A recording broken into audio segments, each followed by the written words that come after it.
Assalamualaikum warahmatullahi wabarakatuh. Okay, for today presentation, our group, which is group 7, will be present the topic of Farabi, morality and harmonious personality. In our group consists of Nurain, Natasha binti Abdul Rahman, and me myself, Huda Assyakirah binti Abdul Latif. Before going further to our focus, which is morality and also harmonious personality that being highlighted by Farabi. So we have to know who is Farabi. So I will explain about the biography of Farabi to you guys. Biography of Farabi. Okay, Farabi full name is Abu Nasr Muhammad ibn Tarkhan ibn Awzalakh al-Farabi. He was born in 870 century or 256 Hijrah, and his birthplace name Farab, which now we call it Uzbekistan. He was a native speaker of Turkic dialect, which is Sogdian. Received much of his education, especially in Arabic and logic, from Christian scholars. His early education is in Farab or Uzbekistan and Kazakhstan. Then he furthered his studies in Baghdad. Okay, the main influence of Farabi's philosophy was Aristotelian tradition. So next, I will pass the slide to our sister, which is Nurain Natasha, to explain about Farabi's contribution.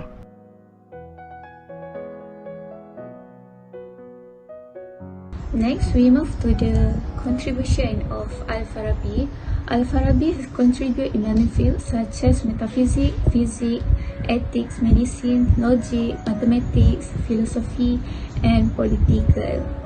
In the contribution of logic, he was mainly an Aristotelian logician. He included a number of non-Aristotelian elements in his work. He discussed the topic of future, contingent, the number and relation of the categories, the relation between logic and grammar, and non-Aristotelian form of inference. And then he was also credited with categorizing logic into two separate groups, the first being idea and the second being proof. And then in the contribution of music, Farabi wrote a book on music titled Kitab al-Musika, the Book of Music. In the book, he presents philosophical principles about music, its cosmic qualities, and its influence. In the contribution in philosophy, as a philosopher, Farabi was a founder of his own school of early Islamic philosophy known as Farabism or Al-Farabism, though it was later overshadowed by Avicenna. Farabi's school of philosophy breaks with the philosophy of Plato and Aristotle. Okay, so next, this is the work that Farabi has made, which is Al-Madinah Al-Fadila, The Virtuous City, treatise on sociology and political science, and then the Kitab or Lisan al-Musika, the Book of Music.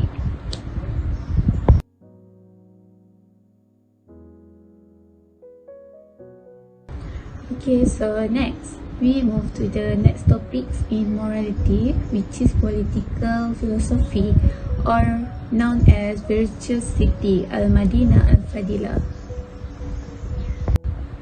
The concept of virtuous city was built based on principles borrowed from Platonism, Neoplatonic, and Aristotelian.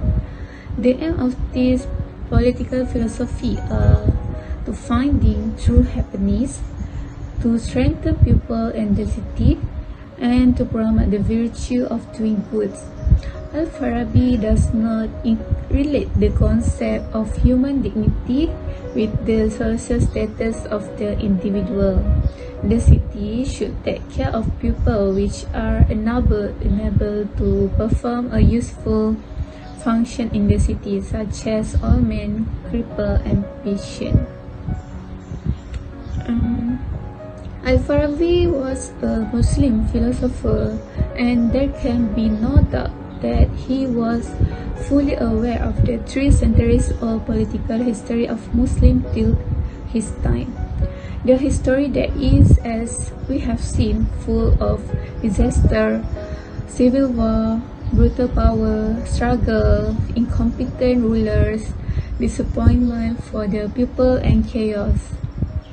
Evidently, all these ills stem from the absence of a coherent political philosophy, the failure of Muslims to find answers to the fundamental question: who should rule and exercise authority? What should be the relation between the ruler and ruled? And what should they try to achieve this association? In his theory of virtuous city, it can be seen as an answer to this question.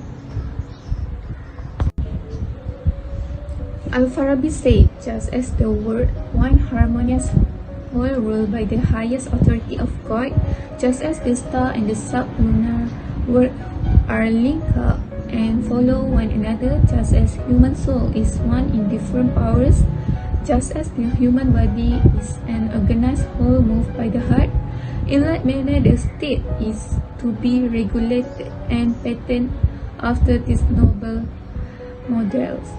According to Al-Farabi, the virtuous state must have a hierarchy of ruler coming under the control of a supreme head or prince.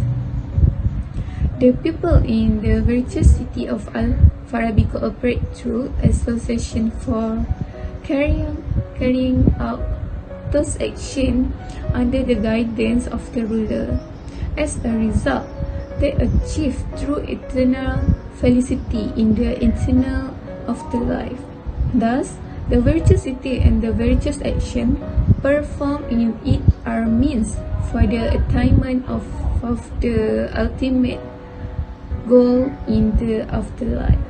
It seems the reflection of the Islamic principle that those who are pious and spend their short worldly life according to the commands of God will be rewarded with blessing, joy, and happiness in the afterlife that will last forever.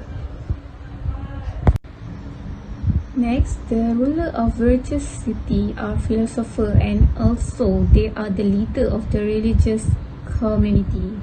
The qualities that a person should have in order to become the ruler is love justice, hate injustice and tyranny, which is cruel government, and then be fair to his people and others, so that they will not left behind people who are in need.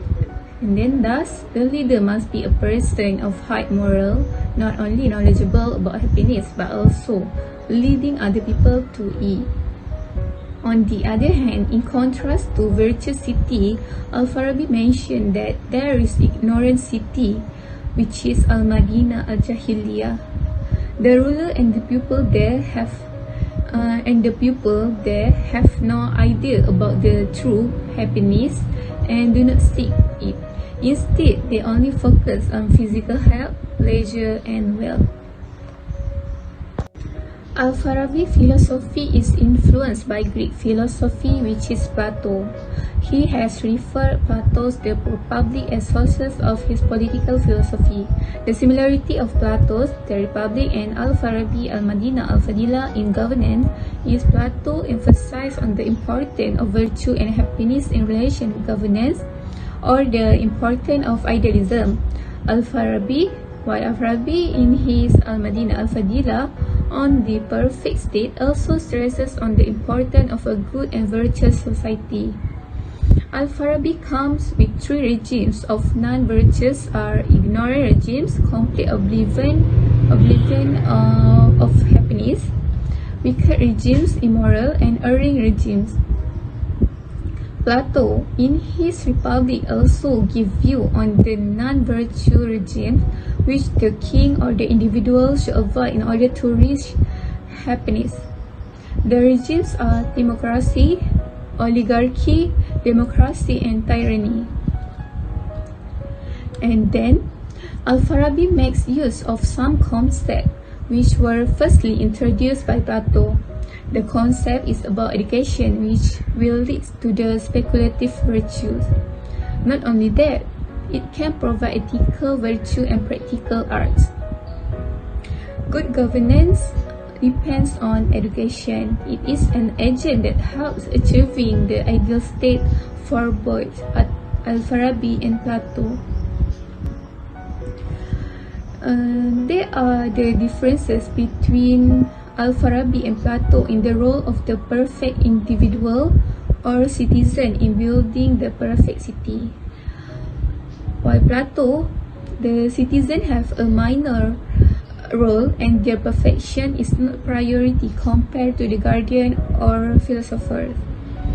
Plato also strict on the division of labor and wants the dedication to the knowledge only related to his occupation.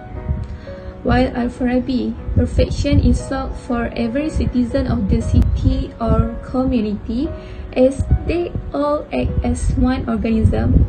Al-Farabi emphasized all the citizens to have a minimal knowledge on everything. Also, there are three qualifications that are peculiar to his list, which is soundness of body, eloquence, and love of justice. These three characteristics drastically distinguish the ruler of Al-Farabi from the philosopher king of Plato's The Republic. These are the prerequisites that must be present in a prospective ruler so that because of this characteristic, he could be able to perform some specific functions as a ruler. Next, the aim of education. The aim of education is to guide the individual towards perfection because the human being was created for the purpose. The existence of humanity in this world is to gain happiness, which is the absolute good and also the highest perfection. Another aim of education is to educate political leaders because ignorance among them is more harmful than it is in the common person.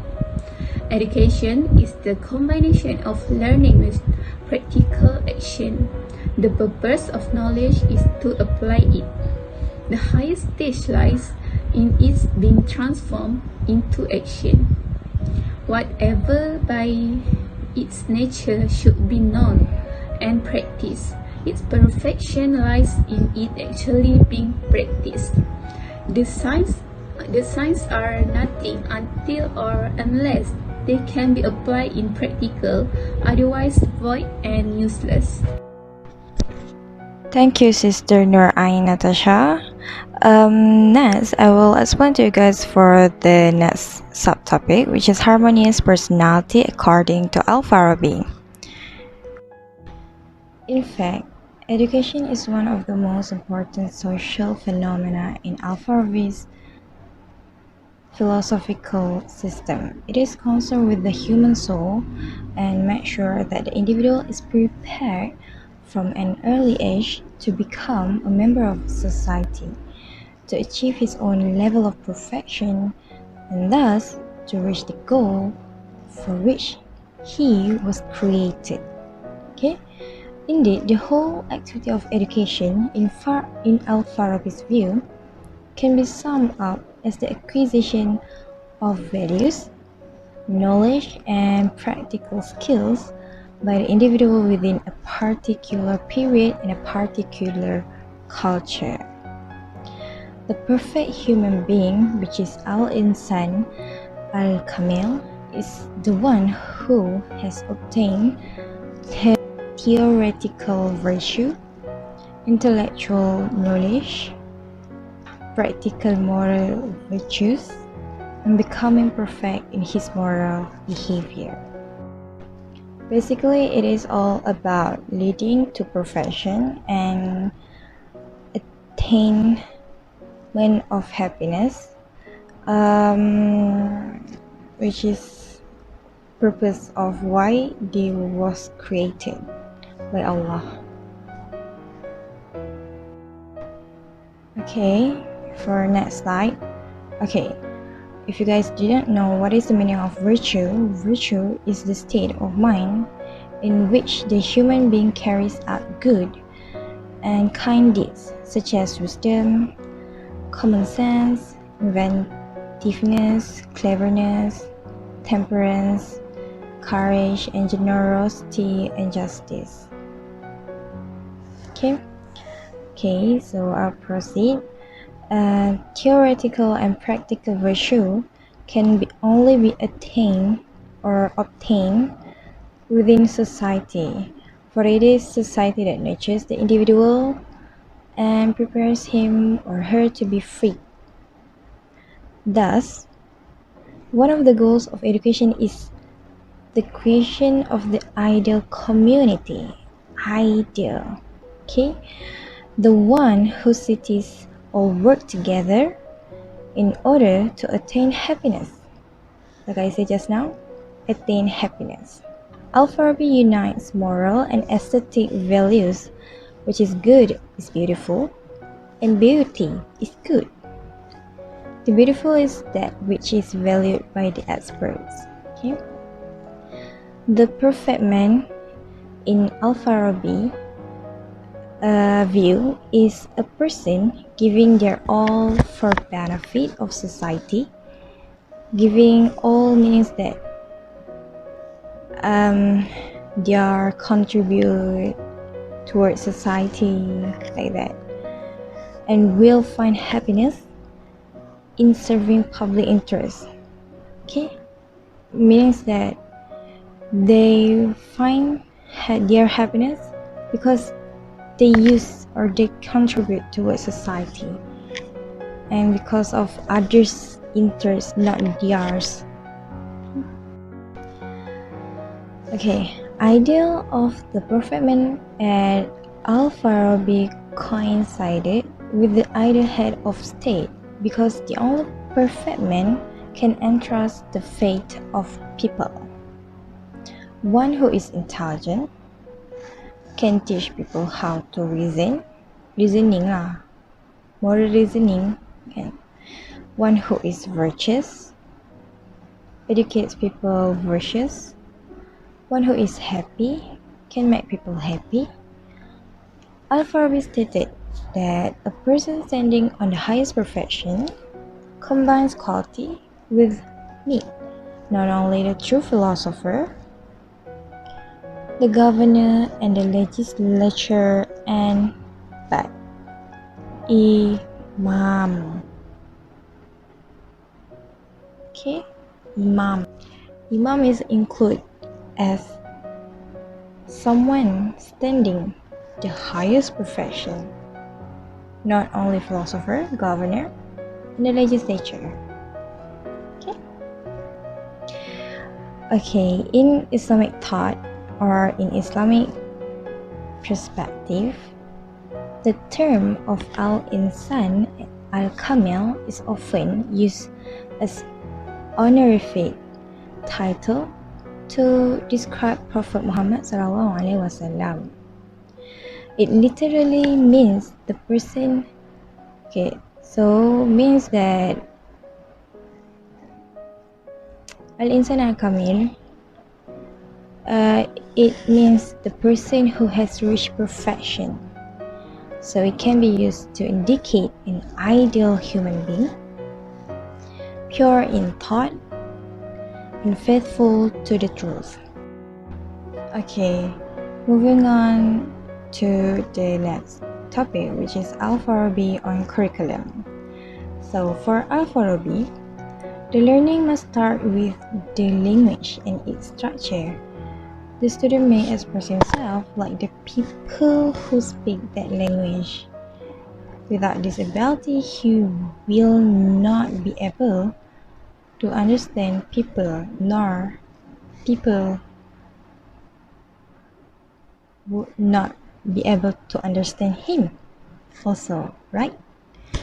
So maksudnya kat sini, pada Farabi dia menekankan bahawa kita perlu start pembelajaran kita dengan bahasa dan struktur bahasa. Saya kata kalau budak tu tak ada kemampuan untuk berbahasa ataupun bercakap dengan orang bahasa tersebut, maksudnya saya bahasa Melayu and then pelajar saya boleh cakap bahasa Melayu juga kan. So, diorang boleh express ataupun boleh beritahu, boleh sembang lah dengan saya dalam bahasa tersebut. Misal kata diorang tak ada kemampuan macam ni, maksudnya kita takkan faham dia dan dia takkan faham apa yang kita cakap kat dia kan. Itulah apa yang Farabi tekankan, kepentingan bahasa dan juga struktur bahasa perlu dipelajari sejak awal lagi. Okay, next, languages comes logic, which is the instrument of the sciences and their methodology. It gives some reflection to science. And then Farabi tekankan selepas belajar bahasa, maka kita akan belajar logik. Contohnya selepas dah belajar bahasa, dah menguasai bahasa-bahasa lah, macam bahasa Inggeris, bahasa Melayu kan. Jadi kita akan mengajar student logik, which is yang kita dah terapkan dalam mata pelajaran kita macam science. So after language and logic, so comes mathematics. Farabi divides mathematics into 7 parts, which are numbers or arithmetic, geometry, the science of perspectives, scientific astronomy, contrasted with astrology, music, dynamics, and the science of machines. Okay, maksudnya selepas Farabi tekankan lepas ajar anak murid bahasa, maka kita boleh ajar dengan senangnya, kita akan senang mengajar murid-murid benda-benda lain macam logik. Dan lepas dah ajar logik, ajar pula matematik. Okay, that's how it happens. That is according to Farabi lah. Following sciences comes theology. Theology, as we all know, theology is ilmu ketuhanan, or metaphysics. Ni yang saya cakap tu. Okay. Then the human sciences, which is political science in particular. Then jurisprudence, which is fiqh, law, qanun, hukum kanun semua. And academic theology, which is kalam. Okay. So by comparison, in his Republic, Plato considered the starting point to be physical exercise, then arithmetic, geometry, astronomy, music, and philosophy, which is dialectics. However, in laws, he considered the starting point was ethics because it inculcates love of good and hatred of evil. Okay, for the next topic is the teacher and learner's characteristics. So this is according to Farabi lah. For teacher characteristics, he or she has to bear a good character and seeks the truth in all conditions. Apa-apa pun yang terjadi, seseorang cikgu tu perlulah mencari kebenaran, tak kisahlah apa-apa keadaan pun. So next, the teaching profession should be adopted voluntarily without any obligation. Maksudnya pekerjaan yang cikgu lakukan itu perlulah berlandaskan kesukarelawanan. Maksudnya macam bukan satu suruhan ataupun arahan. Means that kalau kita suka lakukan sesuatu benda tu, kita akan rasa happy kan. Kalau kita rasa benda tu sebagai kewajipan ataupun keterpaksaan, maka kita tidak akan rasa kebahagiaan dalam pekerjaan kita. Betul tak? Sebagai seorang cikgu. And then the next, teacher mastery over his art, specialization and its rules. Okay? He must have the ability to demonstrate whatever is possible to demonstrate. Sebagai seorang cikgu, apa-apa pun benda yang boleh demonstrate, kita perlu demonstrate supaya anak murid tu lebih senang untuk tangkap. Contohnya macam cikgu pendidikan jasmani, dia nak tunjuk macam mana nak main lontar peluru. So cikgu kena tunjukkan lah cara, kena demonstrate dah kat depan cara nak pegang dia, cara nak lontarkan dia. Kalau tidak tunjukkan, akan jadi sebaliknya lah kan. Ada kecederaan berlaku kat dalam kelas pula kan. Okay. As for the learner characteristics, students should be able to grasp concepts and understand their meaning. So, sebagai seorang pelajar perlulah memperoleh konsep yang dia pelajari, dapat tangkap, and then understand apa maksud konsep tersebut. Misal kata konsep macam sistem butter. Apa itu sistem butter? Kena tahu macam mana sistem butter berlaku.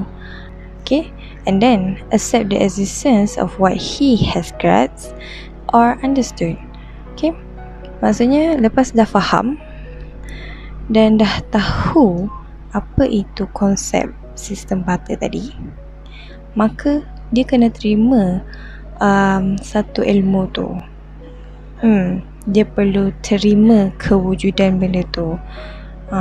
Tiada pertikaian, kenapa macam ni, kenapa macam ni. So dia kena terima dengan hati yang terbuka sebagai seorang pelajar. And then the last characteristic is be able to describe what he has grasped and accepted. Maksud dia kat sini, apa-apa yang diorang dah perolehi dan diorang dah faham, diorang mesti boleh huraikan balik ataupun menceritakan balik apa yang diorang faham. So kalau diorang boleh terangkan balik apa yang diorang faham dan apa yang diorang belajar itu, maka dia telah memenuhi karakteristik yang telah disarankan oleh Farabi sebagai seorang pelajar. So, Farabi calls these three learner characteristics point as the modes of teaching and considers that a person who brings together all these modes is indeed a teacher. Okay? Maksudnya kat sini, karakteristik untuk belajar tadi adalah modes of teaching. Okay? And then orang yang membawa modes of teaching itu adalah dipanggil cikgu.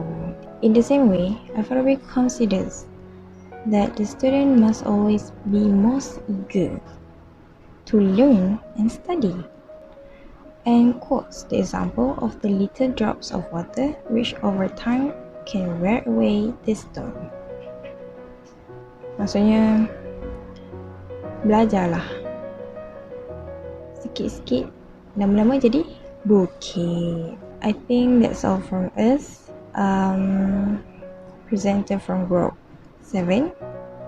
So, thank you for lending your ears. Assalamualaikum warahmatullahi wabarakatuh.